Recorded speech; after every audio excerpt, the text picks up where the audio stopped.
France में राजतंत्र का उन्मूलन और गणतंत्र की स्थापना। फ्रांस की स्थिति आने वाले वर्षों में भी तनावपूर्ण बनी रही। यद्यपि लुई 16 ने संविधान पर हस्ताक्षर कर दिए थे, परंतु प्रशा के राजा से उसकी गुप्त वार्ता भी चल रही थी।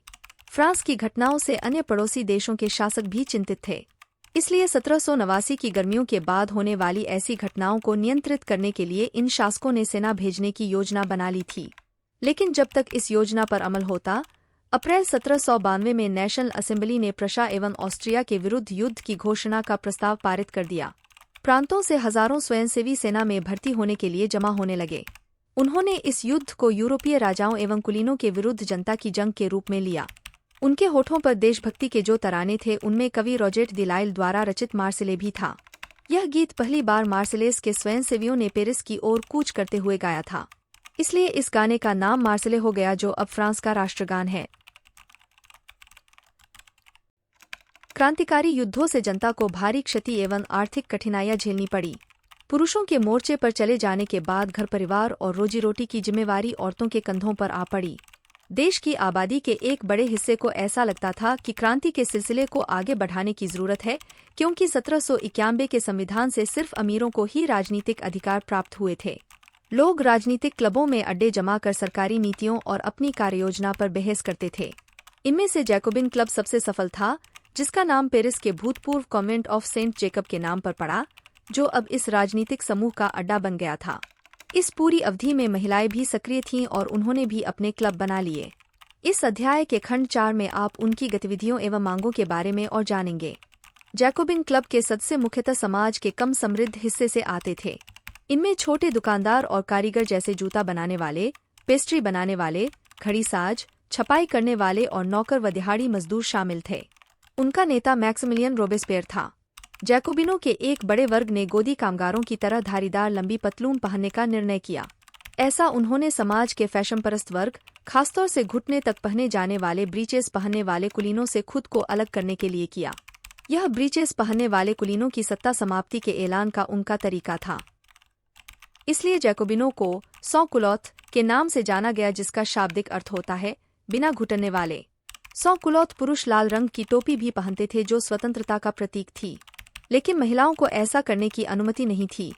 सन 1792 की गर्मियों में जैकोबिनों ने खाद्य पदार्थों की महंगाई एवं अभाव से नाराज पेरिसवासियों को लेकर एक विशाल हिंसक विद्रोह की योजना बनाई। 10 अगस्त की सुबह उन्होंने ट्यूलेरिये के महल पर धावा बोल दिया, राजा के रक्षकों को मार डाला और खुद राजा को कई घंटों तक बंधक बनाए रखा। बाद में असेंबली ने शाही परिवार को जेल में डाल देने का प्रस्ताव पारित किया। नए चुनाव कराए गए। 21 वर्ष से अधिक उम्र वाले सभी पुरुषों, चाहे उनके पास संपत्ति हो या नहीं, को मतदान का अधिकार दिया गया। नवनिर्वाचित असेंबली को कन्वेंशन का नाम दिया गया। 21 सितंबर 1792 को इसने राजतंत्र का अंत कर दिया और फ्रांस को एक गणतंत्र घोषित किया। जैसा कि आप जानते हैं, गणतंत्र सरकार का वह रूप है जहां सरकार एवं उसके प्रमुख का चुनाव जनता करती है। यह वंशानुगत राजशाही नहीं है। आप कुछ अन्य गणतांत्रिक देशों के बारे में जानकारी प्राप्त करने की कोशिश करें और देखें कि वे कब और कैसे गणतंत्र बने। लुई 16 को न्यायालय द्वारा देशद्रोह के आरोप में मौत की सजा सुना दी गई। 21 जनवरी 1793 को प्लेस डी लॉ कॉन्कॉर्ड में उसे सार्वजनिक रूप से फांसी दे दी गई। जल्द ही रानी मेरी एंटोइनेट का भी वही हश्र हुआ। आतंक राज। सन 1793 से 1794 तक के काल को आतंक का युग कहा जाता है। रोबेस्पियर ने नियंत्रण एवं दंड की सख्त नीति अपनाई। उसके हिसाब से गणतंत्र के जो भी शत्रु थे, कुलीन एवं पादरी, अन्य राजनीतिक दलों के सदस्य, उसकी कार्यशैली से असहमति रखने वाले पार्टी सदस्य, उन सभी को गिरफ्तार कर जेल में डाल दिया गया और एक क्रांतिकारी न्यायालय द्वारा उन पर मुकदमा चलाया गया। यदि न्यायालय उन्हें दोषी पाता तो गिलोटिन पर चढ़ाकर उनका सिर कलम कर दिया जाता था।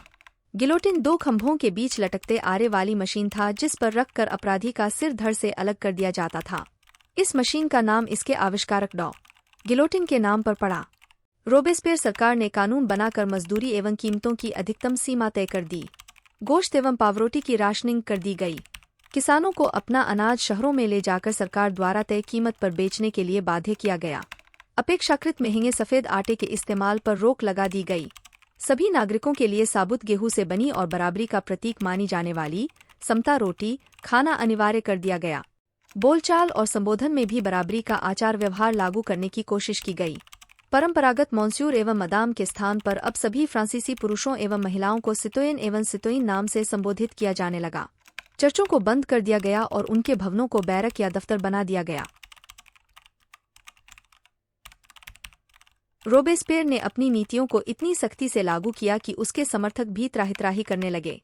अंततः जुलाई 1794 में न्यायालय द्वारा उसे दोषी ठहराया गया और गिरफ्तार करके अगले ही दिन उसे गिलोटिन पर चढ़ा दिया गया। डायरेक्टरी शासित फ्रांस।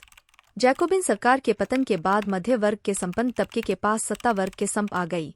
नए संविधान के तहत संपत्तिहीन तबके को मताधिकार से वंचित कर दिया गया। इस संविधान में 2 चुनी गई विधान परिषदों का प्रावधान था। इन परिषदों ने 5 सदस्यों वाली एक कार्यपालिका डायरेक्टरी को नियुक्त किया। इस प्रावधान के जरिए जैकोबिनों के शासनकाल वाली एक व्यक्ति केंद्रित कार्यपालिका से बचने की कोशिश की गई, लेकिन डायरेक्टरों का झगड़ा अक्सर विधान परिषदों से होता और तब परिषद उन्हें बर्खास्त करने की चेष्टा करती। डायरेक्टरी की राजनीतिक अस्थिरता ने सैनिक तानाशाह नेपोलियन बोनापार्ट के उदय का मार्ग प्रशस्त कर दिया। सरकार के स्वरूप में इन सभी परिवर्तनों के दौरान स्वतंत्रता, विधिसम्मत समानता और बंधुत्व प्रेरक आदर्श बने रहे। इन मूल्यों ने आगामी सदी में न सिर्फ फ्रांस बल्कि बाकी यूरोप के राजनीतिक आंदोलनों को भी प्रेरित किया।